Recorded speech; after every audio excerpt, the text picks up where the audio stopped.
माझं मत आहे ते सुप्रीम कोर्टाचा निकाल आहे तो लागेल, पण आता मशालीचा प्रचार हा घरोघरी करा. कारण अनेक ठिकाणी ग्रामीण भागामध्ये या चोर कंपनीने आपल्या शिवसेना प्रमुखांचा फोटो लावला आणि बाळासाहेबांचं धनुष्यबाण. काही जणांनी मला सांगितलं, उद्धवजी हम तो आपको वोट देना चाहते थे. मराठी लोकांनी सांगितलं, लेकिन हमने गलती से ओआयएनआर को दे दिया. हे थोडं आहे, गोंधळाची परिस्थिती आहे.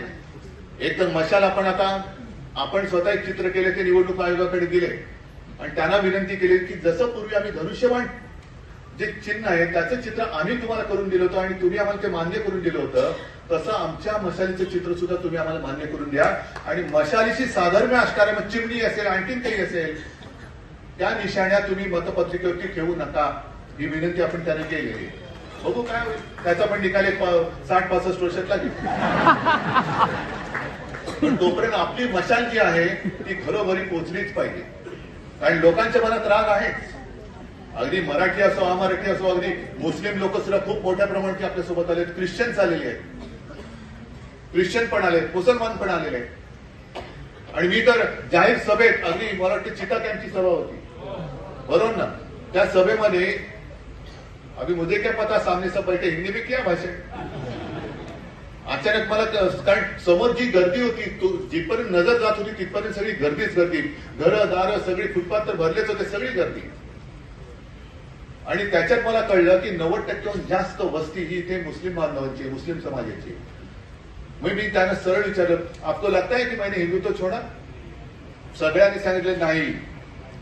मग मी त्यांना सांगितलं, क्या मेरा हिंदुत्व आपको मंजूर है या नहीं? सगळे म्हणाले हो.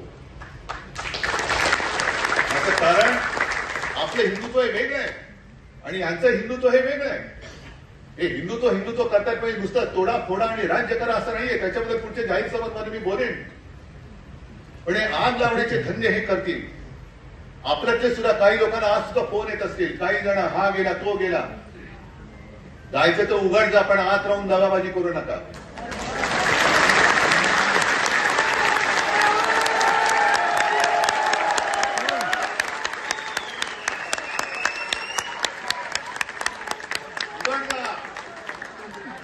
मी आणि माझ्या शिवसेना प्रमुखांनी जोडून दिलेले शिवसैनिक राहतील, त्यांना घेऊन मी लढाई जिंकून दाखवेन.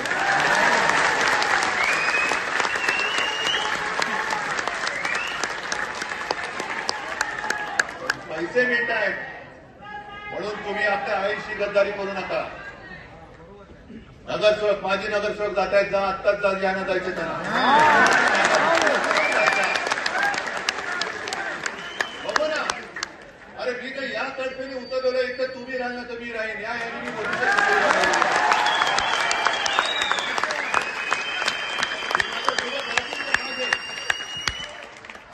समोर राहतील ते समोरचे माझे शत्रू. आणि हेच तर आपण असं म्हणतो, बघ गीतेमध्ये हेच तर सांगितलेलं आहे. गीतेचं सार दुसरं काय असू शकेल. ज्या वेळेला अर्जुनाने पाहिलं की अरे माझे सगळे स्वरे, माझे नातेवाईक माझ्या समोर आहेत, यातना होणं स्वाभाविक आहे, मलाही यातना होत नसतील. कालपर्यंत माझ्या घरामधली सगळी लोक हे माझ्या घरावरती चालून येत आहेत. अगदी त्या अनिल देशमुखांनी सांगितले की कसं मला आणि आदित्यला तुरुंगात टाकण्यासाठी या फडणवीसाचे डाव होते. सगळं मी सहन करून जिद्दीने उभा राहिलेला आहे. तर तू तरी राहशील तर मी तरी राहील.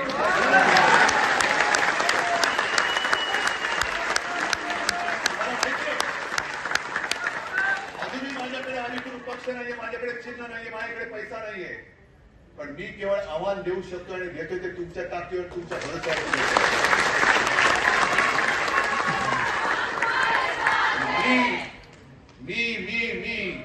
मी म्हणजे मी नाही, मी म्हणजे तुम्ही आहात. दिल्लीच्या छातीमध्ये धडकी भरली. लढाईला तोंड फुटत आहे. उद्धव ठाकरे यांनी आपल्या भाषणात पंतप्रधान नरेंद्र मोदी यांच्यावर देखील टीका केली. त्यांनी स्पष्टपणे सांगितले की मी असा नडलो की मोदींना घाम फोडला. मुंबईतील शिवसेना कार्यकर्त्यांच्या मेळाव्यात ते बोलत होते. ठाकरे यांनी पुढे म्हटले की महाराज आणि मावळे हे हर हर महादेव म्हणत तुटून पडायचे. मुंबईतील 4 खासदार निवडून आणल्याचा उल्लेख करून त्यांनी शिवसेनेच्या समर्थांची चर्चा केली. आव्हान आणि राजकारण. लोकसभा निर्णयानंतर अनेक इंडियाचे नेते भेटले आणि म्हणाले, आपने तो देश को दिशा दिखाई, किसी की हिम्मत नहीं थी मोदी को बोलने की, असे ठाकरेंनी सांगितले. त्यांनी भाषणाला शंड म्हटले आणि आरोप केले की पक्षाने त्यांच्या बापाला चोरलं. नडलो तर असा नडलो की मोदीला घाम फुटला, असे ते म्हणाले.